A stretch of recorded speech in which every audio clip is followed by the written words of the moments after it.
I try to make this very intimate, and I would like this to be kind of a hands-on thing. So I like the feeling that people don't just sit and listen and talk and maybe learn a bit, but also try out the different things. So if you have questions you would like to do or things you would like me to do in the suit, this is all about giving you a very kind of as hands-on as these types of sessions can be of what we do in Rokoko, which is a small Danish startup which I co-founded 5 years ago. And we do this motion capture suit, which I think at least is super intuitive to use. We don't have a lot of users in the Asian region. This is very new to me, so these days have been very exciting. But I'll try to do my best. And this presentation will be divided into 2 main sections. First and foremost, I will introduce Rokoko, the company, and why we see motion capture as such a great tool to add a lot of value to creative productions. And the second part will be the hands-on demo of the actual suit, so I can show you how it actually works. And I'm not a Unity developer, so I'll make a very, very simple animation asset in this room for you with your input and try to show how you can actually export that and import that into a random Unity project. I guess you're all very skilled, so you get the point straight away, but if there's anything which I miss or I have to elaborate, please let me know in the process. Great? Let's start. Good. So Rokoko is a Danish startup. We founded the company 5 years ago as a spin-out of the National Film School, and we are around 20 people in Copenhagen, 500 meters from the headquarters of Unity Copenhagen. So we have been very good friends with Unity from the very beginning. And this crew is halfly focusing on the hardware and the firmware part, and the other half is doing software services and tools. We'll get back to that at a later stage. Then we have a very, very small team in San Francisco, because we thought that San Francisco was the place to be for North America for the big application, but I might think that we should have established a team here in this region because so many awesome things is happening, but we can discuss that later. And why did we start Rokoko? It was actually a spin-off of the National Film School in Copenhagen. So if you know a director like Lars von Trier, who made a lot of fantastic movies, live action films, he's from the film school. But there's also a focus on the tech side of stuff, and my 2 co-founders, they wanted to merge the best from live action movies, where you can really create some strong narratives and really get emotionally involved in a lot of different stuff, with animation. Animated movies and animation where you can create these fantastic stories with imaginary and storytelling creatures. With games, where you're in a game, you can actually be in control as a player, so the gameplay is totally different. And then the last piece they want to add to this medium was theater, so you actually perform something right here, right now, so it's authentic, like this talk. You can never replicate it, it's real, and it's happening right here. What if you could merge all of these 3 ways of entertainment into one single medium? They try to do that with a lot of public funding from the school, and this is the result. Let's see if there's sound.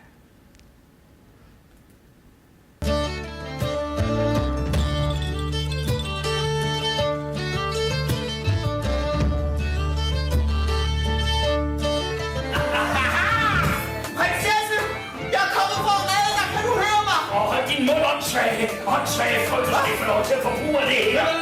Nej! Kom væk med det her! Nej! Stop!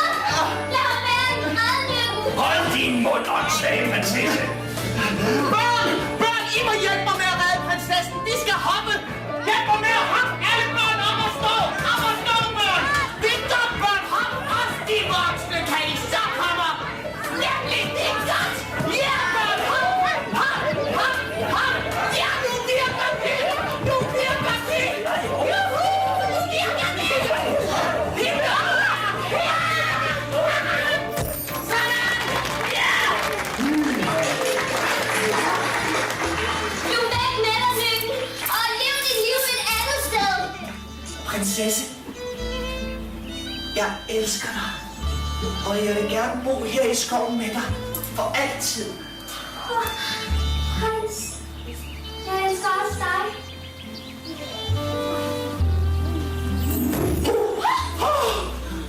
Nej! So this was the happy ending of that story, and that was actually the beginning of what became Rokoko. We founded the company based on that experience, so there was a really, really strong media of entertainment and communicating with children especially. They really got engaged in a way that we haven't seen before. But there was one major problem, and that was the technology side of that setup. As you saw in the small clip, we had this big OptiTrack setup with all of these ping pong balls addressed. And then when two cameras can see two reflective markers on the body, then you can make a cloud point. And then because there's a lot of actors and interaction, you need to add additional cameras. No sunlight, no reflection, because they will make noise in the data set, etc. So that was super expensive, super hard to operate, and it was really static. So what we wanted to do is basically travel around with these kind of shows for children all around the countryside, but we had to do it from one specific location because we spent so much money actually setting it up. So commercially, it was not possible without the public funding to do something similar to this. So we need to solve the technology side, and that was the reason why we created Rokoko in the first place. So we were really fascinated about a series of new tools became available, and we are still very fascinated about these tools today, which is basically what can you do with all of these new sensor input devices, which is now off-the-shelf components, and what we utilize in our suit. I'll get back to that point. But also what happens to new interfaces, entertainment screens, games on mobile, VR, AR headsets, etc. What can you actually do with all the computing power everybody has in their pocket? You can really start to make fascinating stories with just small devices. Very inspiring for creative staff. And then again, the last piece of the puzzle, and the reason why we're here today is, of course, what can you do with very strong tools like game engines and Unity? So these components really fascinated us, and we started to focus on the first part because we thought we had a really strong and very good idea about solving a lot of these tech issues. So our ambition and our vision still today is how can we, as a company, power digital human motion by the means of democratizing motion capture tools. So make it way more accessible, more easy to use, and mobile. And the problem we faced back then, and we still see in the industry today, and I actually got that confirmed talking to people in this region today, is you have kind of two options. Even the schools use this. So you keyframe animate a lot of the stuff in Maya or Max. It takes educated staff. It takes a lot of time. It's super cumbersome. It's super hard to get really realistic. Or you can invest in these very, very big optical motion capture stages, which is the golden standard today and what Hollywood is using. But you really need dedicated staff. And I heard there's might be 2 schools in Singapore have these Vicon systems, but it's rarely being used, and it's very hard to find industry partners who's actually willing to invest in these technology because it's so cumbersome to use. So that was actually the most common solutions we see today, but that, for us, is saying there's millions of emerging digital content creators which think that these 2 tools are inaccessible. It's simply too slow and too expensive. So what we're building today is what we call a motion platform, which is a range of tools which will give easier access to motion capture. And by that we mean very concretely that we have our SmartSuit products, which is to create your own unique motion capture assets, which is the SmartSuit Pro, which is the main thing we now sell online on our web shop. But we will also add to that finger tracking. So the Smart Gloves will come out in November for $900, and the SmartSuit Pro is $2,500. So it's really something which every single studio and even freelancers should afford because it can really speed up your production capacity super fast.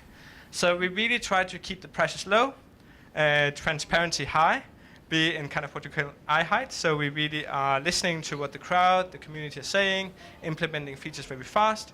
And that gives us come to the next type of service, which is Walkable Studio. That's our free studio software where you can manage all your assets. You can start to tweak them a bit, you can fuse them, you can export it to different formats, to different rigs, make it very accessible, and that's for free for the basic features.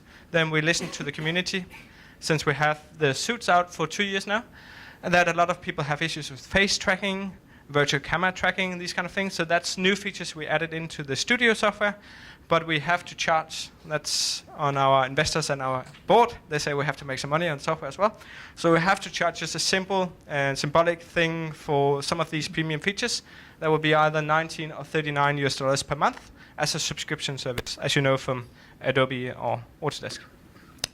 And then the last thing which we made last year together with Peter O'Reilly and the asset store team in Copenhagen in Unity was saying a lot of people just want 50 different assets for a stunt game or something like that. I cannot really afford a motion capture system. I do not know anybody who can do stunts. Where do I find that actor in my network? So what about I just buy this collection of assets in an asset store? So we actually partnered up with the world's largest motion capture studio and all the very professional actors to make very affordable assets available natively in Unity, and I'll come back to that later. But that's what we call the motion library. So that's the free tools and services we make today, and I'll give you an example of that very quickly so we can get to the suit. So the value of motion capture from our point of view, and we see there's a lot of things also mindset-wise, which could be changed here in the Asian Pacific region. So people get more familiar working with these kind of tools, is that you can do things way faster, way cheaper, and really make more engaging content by animating things, so you can get real emotional expression, real-time interaction, and you can really start to do really awesome interaction plays or narratives when it comes to emotional stuff. So this is one of our publishers on the motion library, and this is just to tell you, this is how the big studios, Sony, work when they create a character like Kratos in God of War, which is done by this fantastic actor.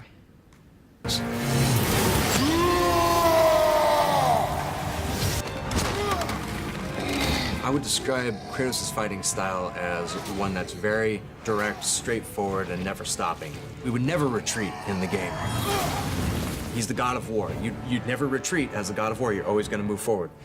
Every single move that I did had to have that full range.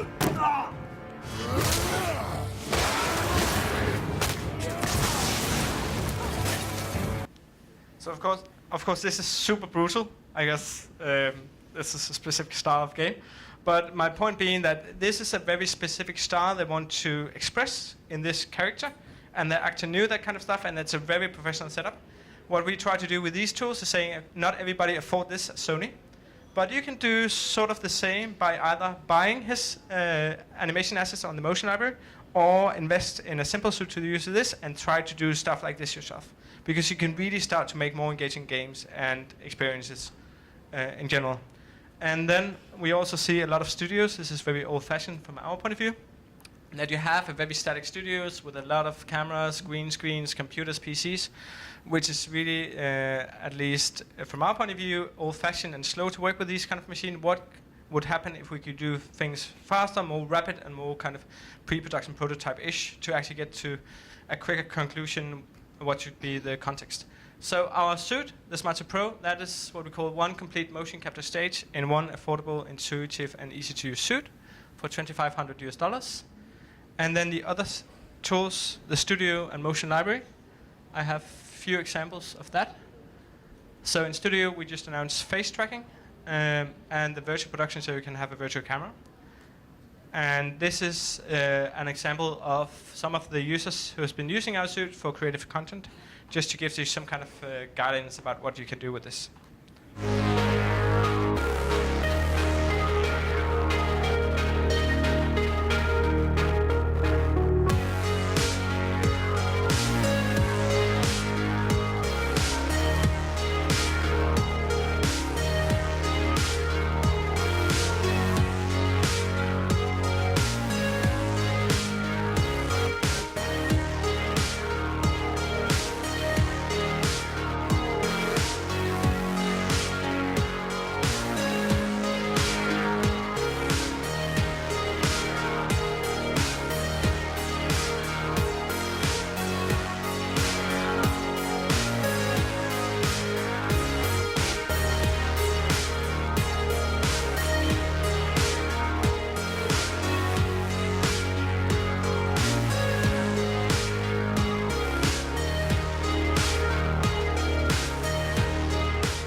So as you can see, a lot of our users are very small studios, individual people, freelancers being next to the desk, in a fitness gym, office, training simulation, all kind of weird stuff.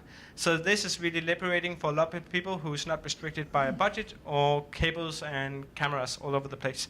So this is also a small demo of our virtual production kit.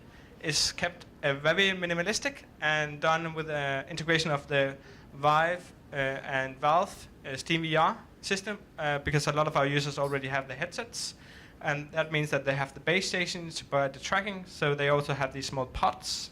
So if we integrate with that, what you can see in this video, you can actually have a very easy way to have a virtual camera in your scene. So we basically fuse all the tracking data from the suit, a prop, a camera, and live transfer that into Unreal or Unity.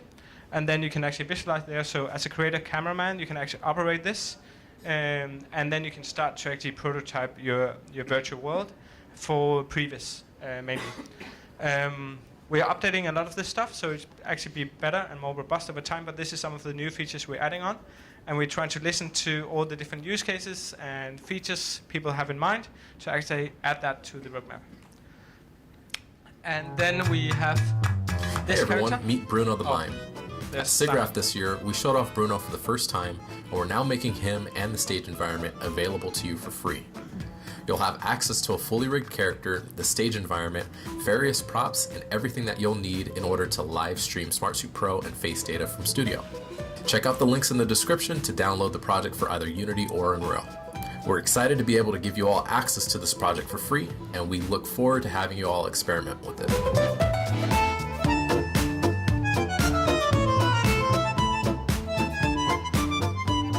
So we saw that there was a big pain for a lot of users getting a very easy and simple to use face tracking solution. And a lot of people already had the iPhone and been playing around with the iPhone X face capture solution. So we natively integrated that in our studio software as well.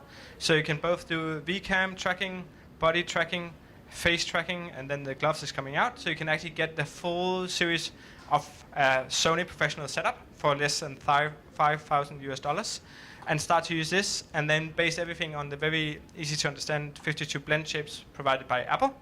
And we try to push Autodesk and a lot of other big companies to make some kind of standard for face capture, name conventions, these kind of stuff, because we see all the different studios make their own conventions and own rig structure. And that is coming, hopefully, but for now it's all based on the 52 blend shapes provided from Apple, and that's very easy to take from one character to another one if you want to do retargeting. Good? Just ask me if you have any questions. So this is the last thing we did, which I brought here so you can actually see it and you can try it out at home. And this is the motion library in Unity. So you can see we partnered up with all major studios in the world. So it's not made by users in our suit. It's made by Audiomotion, Centroid, Cinemotion, a lot of the very, very big providers of motion capture assets for the top tier production studios, production companies, where they provide hundreds of animations, very, very affordable for free or $3. So you can actually drag your custom characters, if it's a humanoid character, in Unity until this and preview everything before you have to buy. You have to download everything. It's all cloud sync. And then you can actually add that to the basket. You can have your own collection of assets, download that directly, and it will automatically be useful in your game. We now have around 3,000 assets in the motion library, and we'll add additional a couple of thousand assets when we're launching this in Maya 2020 together with Autodesk. The launch date from Autodesk is not public yet, but we hope it will be close to Christmas. So then will also be available in Maya 2020. And then we'll build it on motionlibrary.com, and it will also be available for Unreal. I don't know whether or not you're allowed to say that. Sure. Okay, so let's get a closer look at the suit. Okay, so I'll put this down.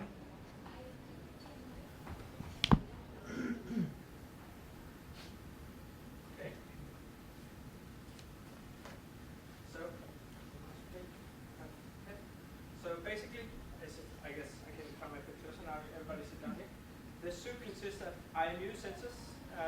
Maybe some of you are familiar with it, but for those who's new to this kind of technology, it consists of a gyro, accelerometer, and a compass, and that measures kind of rotation, acceleration, and orientation, a bit like your phone. So all of these sensors have been commoditized, have been very affordable. So we take the same off-the-shelf component, recalibrate them, make a lot of sensor fusion to make it more robust, and then we bring 19 of these inertial sensors into this textile suit, which I will take on in a second. And then we transfer all of that to a small computer I have in my back. see it in paint. And that has just to be connected to Wi-Fi. And then I can actually start to make motion capture. So I'll take it on, and then hopefully it works. Can I ask why you need the suit? Couldn't you just try to attach to somebody? Yes, good point. We have actually tried that a lot. But as soon as you start to, let's say, do stunts, interact with things, you will actually change the position of the sensors. So as soon as you start to slide, if it slides, then basically you think you moved, and that will be noise in your data set. And then you have to do recalibration. So by actually combining everything in a textile suit, both people know how to put it on. You cannot mix up the different IDs of the different sensors. We can actually wire everything. So everything is powered. Let me show you a bit. By one power bank like this. So we can buy, this power bank is $20 on Amazon, and this can give the suit battery power for 6 hours.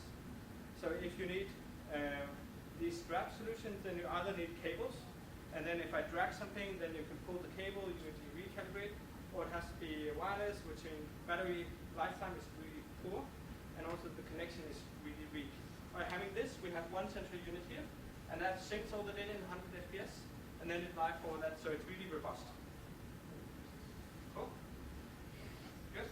Let me get the headband on.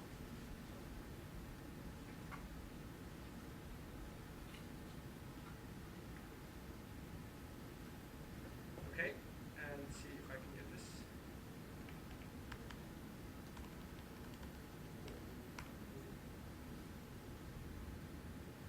So now we have half an hour to play around with the suit. So feel free to give me good advice what do's and don'ts. And now I'll just show you how you set it up.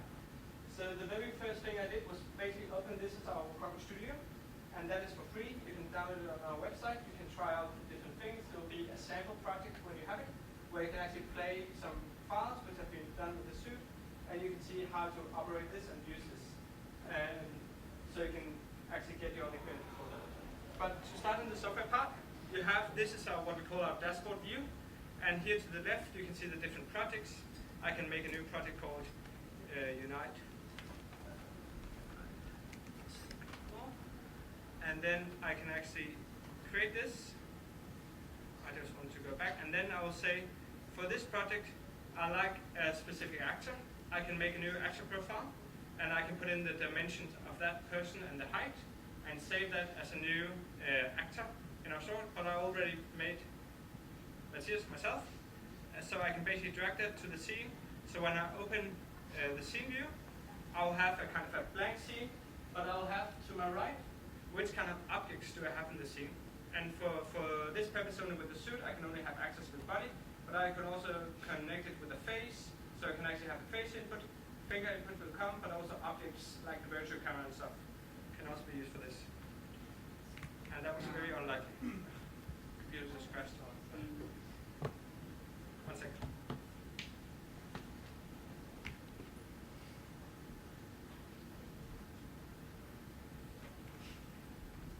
It's my computer.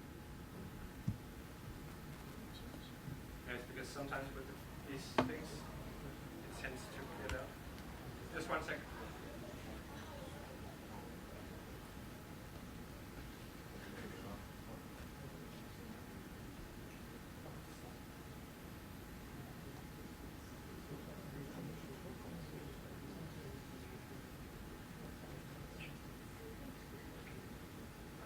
I just need to restart my computer, it crashed. 1 minute break, and then we get back.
think my computer sometimes crashes when I have SME running this.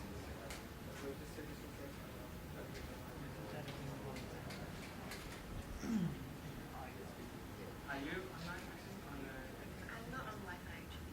Can you be on Wi-Fi? Because I need a specific program to run. Can you try to select Unity? We'll just take 2 minutes break. I just need to restart this. Sorry for that, guys. Is it okay? I download the application. I got mine with another PC. I just basically downloaded the studio software, and now I will also show you then. Okay. Do you only have the USB-C on this PC? Just 1 second. And this PC, this one. How you actually set up the Wi-Fi settings for Suit, and hopefully it will work. I help. And do you have USB-C? And only USB? Oh, this Yeah, maybe another. this. Can I use this? There's actually another USB-C here. Oh, Oh, yeah, let's yeah, use sure.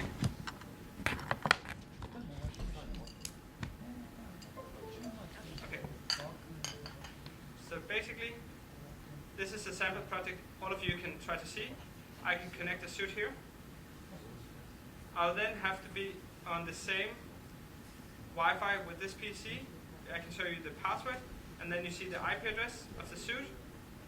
This is the port number. I can apply the Wi-Fi settings to the Suit on the hub here, on the back. And I'm really hoping it works. So now it's saved. And now, fingers crossed. Again. I'll turn this on.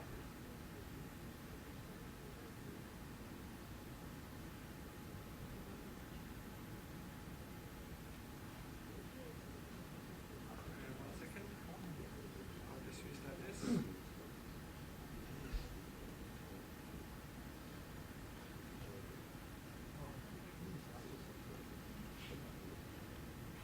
Is it red or green here? Green. Green? Yeah.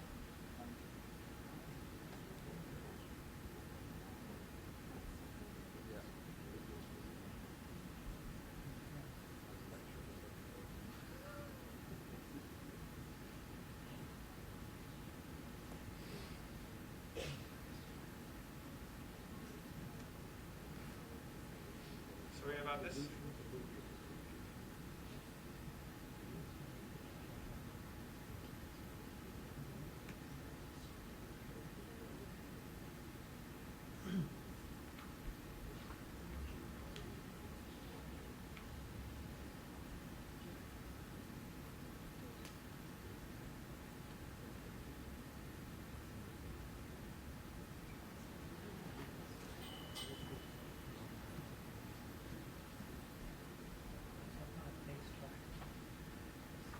Still green? Yes, still green. There's another light, blue light.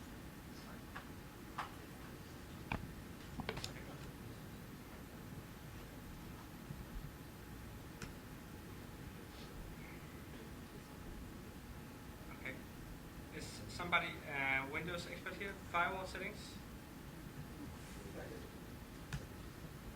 Sorry.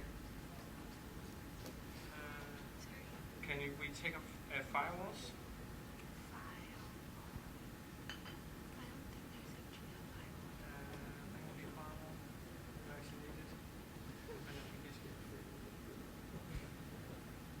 Okay, if it's not showing up afterwards, can you help? Sorry?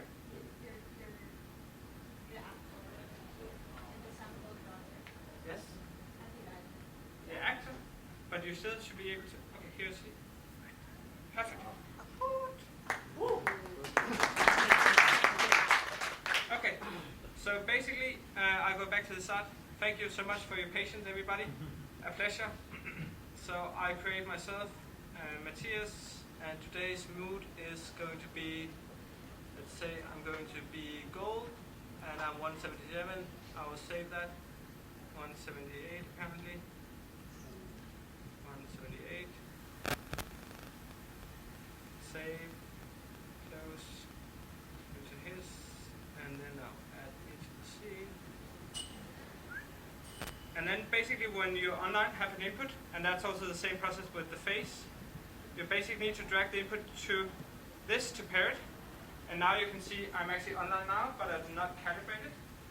So I hope this was where we were going to start afterwards. And my head is totally off. So what you have to do is basically just to do this straight pose. I'll just try to stand like this. Now you have to tell me whether or not it's working or not. So now, super embarrassing. Okay, so now I'm online on Wi-Fi, and this is just a very standard Wi-Fi router I brought from Denmark, Copenhagen down here. And now I can actually move freely around in the space within the Wi-Fi range, so I can sit down here, I can do some conversation, eat some sushi with chopstick. Now there's no finger tracking, but I will actually be able to run around, interact with things without occlusion.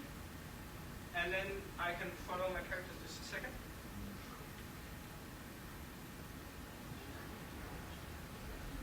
So I'll be able to follow this around, and I can actually stand here and here, and there can be up to 5 people online at the same time, and you can freely move around. We still have some things we're improving. There's some knee popping, the foot interaction is not perfect, but it's coming. So it should be super intuitive for everybody to use and start by using. And then maybe we have been working on the jumping. So I can also jump a bit. I cannot do this yet.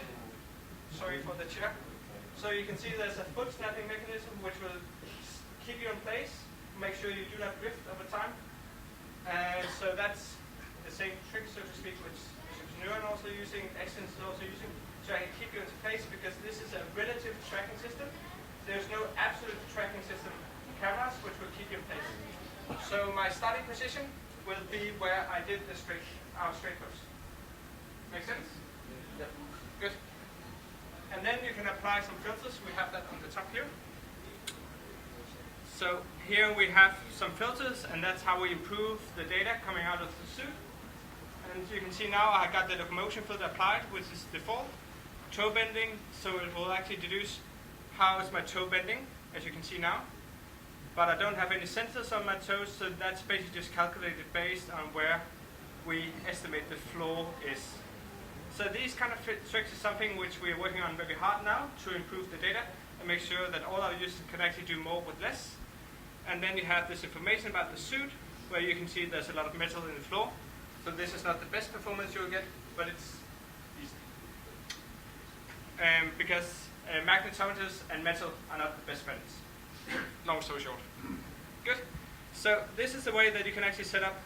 You can have multiple suits online, and you can have suits with face alone, and you can all be online here. And most of our users is simply making, let's say, small animation clips for what kind of game or experience they want to do. So it's safe to make a recording. You simply just click record or push R as a shortcut. And then you can do some kind of gestures. You can say, sorry for the delay, that was a bad introduction. I will do it better next time. And then you can stop that, and you can play it back. And you can see whether or not you actually like the performance. And you can go in, and then you can tweak some of the things, for instance, the foot contact in our filters down here. So of course you can pivot around. You can interact a bit with the animation. I can speed it down. I can say, okay, I very like the starting point from this in the timeline, especially this gesture. I would like to make that as a small GIF or video or on my character. So that is what I would like to export. So I can basically just drag this and say, okay, I would like to start from here to here. I like that part. And again, I like the part over here. So I have another segment which I would like to do. And then I can simply just export that into FBX, BVH, and CSV. And then I can import it natively into Unity. And our default skeleton is compatible with the mechanism standards and the humanoid standard in Unity. And then a lot of users also use Humanoid K from Maya, 3D Max, the biped, or the Mixima rig. We have way more to come, but this is what we serve as default. So it's basically just exporting, and then all the name convention is in place. Make sense? Good. I just want to make sure that you're not saying that much, so I just want to be sure that you understand it. I've got a quick question. Yes? Can you go through the local motion, L and R, the green bar and blue bar? Those green bars. Yes, so that basically, that is indications, nice questions. That is indication of which foot we have locked. So I can basically turn on the gizmos here, and then I can zoom in, and then you can see when I play, you can see the locking. So normally, for instance, if I do jumping and other stuff, it might land too early or too soon. So if I walk down here and come back, I might not end at the same position. Most likely it's because the foot detection is not perfect. Of course, we're trying to automate the entire process, but now you can do some manual stuff. We're also adding a graph editor, so you can do some cleanup like in Motion Builder. A lot of people have a pipeline where they export the data to Motion Builder to do cleanup, super boring. Retargeting, also a bit boring. And then you actually import it into your real environment where you want to do that. So the retargeting and cleanup tools, we're also trying to take some of the parts because Autodesk is bringing everything into Maya, which is nice, but Maya is very expensive for small studios. So we're trying to help people to actually be, taking some of the tools inside our studio software as well. More questions? So either you can work with actually making tons of clips. So here we also have some of the defaults, which you can go in and see. This is just a standing owl. There's a sudden crutch apparently, which you can see. And then I can also I can search for my file. I can say I would like to export all of these. And then I can make batch export. And I can also have different kind of snippets or segments of the different file and export that, depending on what I would like. And that's one workflow we support. Another workflow which a lot of people are starting using is actually enabling what we call live streaming. So if I close this, I'm still online. And then I can actually click on this live stream. And now I'm on the wrong computer. But I can basically set in the IP address of my Unity build, my Unreal build, my Motion Builder application. And then I can receive all the data here in real time. And then I can actually see it on my real character in my real environment, and then I can start to tweak with it. If we had the virtual camera set up, I will also forward the name of the virtual camera, the position and the offset of that, as well as the global position of the body and the face. So we basically sync in every different things and control it from the studio, and then you can forward that to your favorite application. Make sense? Yep. Good. You can also have a workflow where you actually want to send different kind of commands to our studio. That could be start and stop recording, make a straight pose and stuff. So you can actually use our remote application for iOS. So you can start and stop things remotely. Hence the name Rokoko Remote. And you can also do that directly from Unreal or Unity to actually send commands from here. And we want to build more kind of interchangeable command structures between your application where you work and our software and vice versa, depending on what kind of workflow. So we try to make this super agile. The virtual production is a feature where you can have the cameras and the props being placed here, so you can do super quick blocking. And then there's a face capture solution. So if somebody has an iPhone X, they can go in and download Walkable Remote, and then we can set it up now if you would like to see it. Otherwise, you have to play with it at home. So the basic pipeline which we support and most people are using is either to record a lot of assets super quick, or live forward everything into a virtual scene or virtual environment, and then actually prototype something in there. And you can actually do both at the same time if you want to do that. So I can live stream and I can record. I can actually live stream to multiple IP addresses. So we can have a studio here in Singapore, but I can also live forward all the data to our studio in Copenhagen. So our Copenhagen office could have the same Unity build, receive all the data with a fixed IP address, and they can actually give live feedback to us in real time, depending on if they liked my performance. So if they saw the crash, there'll be a lot of angry notes online saying, hey Matias, now you have to make sure that everything works before you start. You understand? Yes?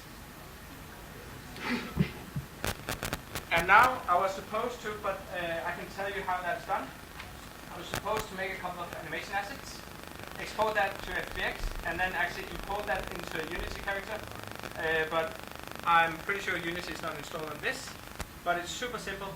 if you have a character in the scene, it's a humanoid. If you import the FBX file we export, make sure the rig is humanoid, then you can basically just sync it, and it works out of the box.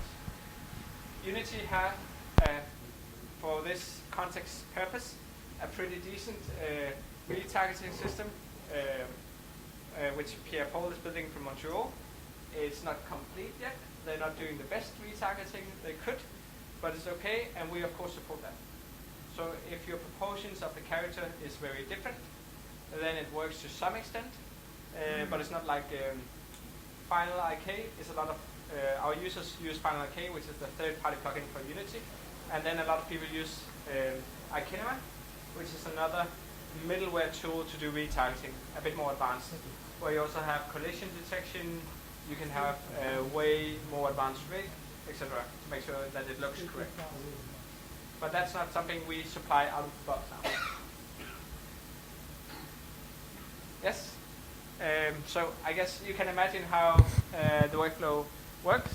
Yes? Good. Any more questions or ideas or things you would like me to do or see? What's the distance limitation? That is depending on the Wi-Fi. So the Wi-Fi is not perfect now. You can also see there's some metal here, so I'll just do a straight pose. But then I can try to walk to the other end of the room, and then we could see that, whether or not it works. I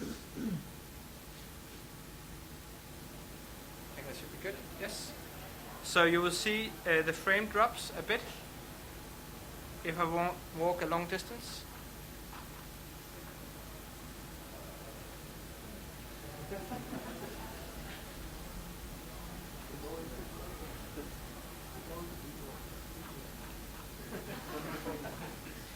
So, and of course this is just a very, you can actually have Wi-Fi mesh systems. So we have a lot of offices where you have an office space with, let's say, 10 different routers. So I can actually go to this door, and maybe I can leave this room.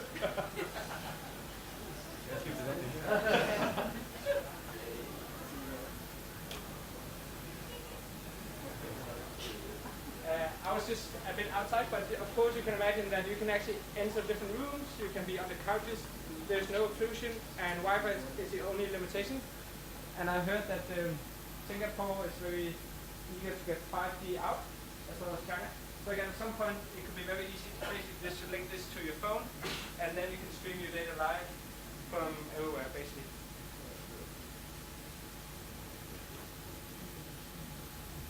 Yes, you can see we don't have any collision detection yet. There's still some weird behavior with some of the leg orientation. We're working on that, but we're trying to improve that based on your inputs. Now we only have a few users in this region. We got the DigiPen school, I just talked to them, so they're really good at making courses and classes about this. But if you have good ideas what we can do to improve your workflow, live interaction shows or anything, please feel free to reach out to me afterwards, and I'll be happy to discuss. Thank you.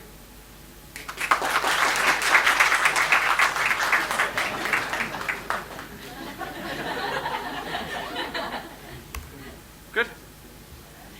I got, of course, some cards. I also have postcards and stickers to our website. So there's a bit more technical information in this. And of course, if there's a lot of information you need, feel free to reach out and ask. We try to be super transparent about prices, support, infrastructure things. So we're a very small company. Everything goes through the Copenhagen office now. But we're trying to find somebody here who can help us to be kind of ambassadors or representatives. So help us to answer questions and be in this time zone, because we know it's tricky to do support from the other side of the world. Thank you. I'll just leave the cards up here. Thank you for this. Thank you.